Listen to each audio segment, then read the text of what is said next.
நான் போயிருக்கிறேன், அந்த பாதையில் 3 முறை போயிருக்கிறேன். தாபா கேட்லேருந்து இந்த மோசே வந்து வனாந்திரத்தில் வழிநடந்து வந்த பாதைகள் எகிப்து வழியாக நாங்கள் போயிருக்கிறோம். எகிப்தில் இந்த நேரத்தில் ஒரு கடுமையான வார் நடந்து கொண்டிருந்தது. நாங்கள் இந்த வாருக்கு நடுவில் கூட உள்ளே போய் நாங்கள் ப்ரேயர் போகணும்னு சொல்லி அது வழியாக நாங்கள் சுற்றி கொண்டு வந்தோம் இஸ்ரேலுக்குள்ளே. இவர்கள் போன அதே பாதையில் ஒன்றுமே இருக்காது, அந்த இடத்துல டெசர்ட்டு, பாலை நிலம். நாங்கள் கிட்டத்தட்ட 9 பேர் ஒரு வண்டியில் பிரயாணம் பண்ணி போகிறோம்.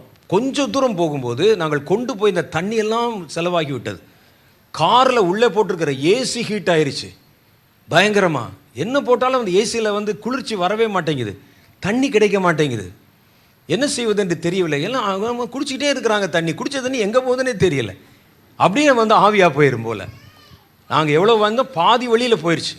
ஒரு ஒயாசிஸ் ஒன்று இருந்தது, ஒரு பாலைவன சோலை. ஒரு ஒரு ஒரு 4 மரம், ஒரு கொஞ்சம் ஆடுகள் வச்சுருக்கிறாங்க, ஒரு கடை இருக்குது, தண்ணி பாட்டில் வச்சுருக்கிறான். கேட்டால் $25. என்ன செய்வது, ஒரு பாட்டில் 1 லிட்டர் பாட்டில் $20. எப்படி இருக்கும்? ஒரு டாலருக்கு $70, $75. இப்போ டாலர் உபயோகப்படுத்துகிறோன்னு தெரியும், எனக்கு தெரியாது. அவ்வளோ காசு கேட்குறான். வேறு என்ன செய்வது, உயிர் முக்கியம் நமக்கு. அப்போ தான் நான் நினச்சேன், இஸ்ரவேலர்கள் முறுமுறுத்ததில் நம்ம சொல்கிறோம், அவர்கள் முறுமுறுத்தார்கள் சொல்கிறோம். முறுமுறுத்ததில் தப்பு இல்லை, கொஞ்சம் விட்டால் நானே முறுமுறுத்தாலும் முறுமுறுத்திருப்பேன்.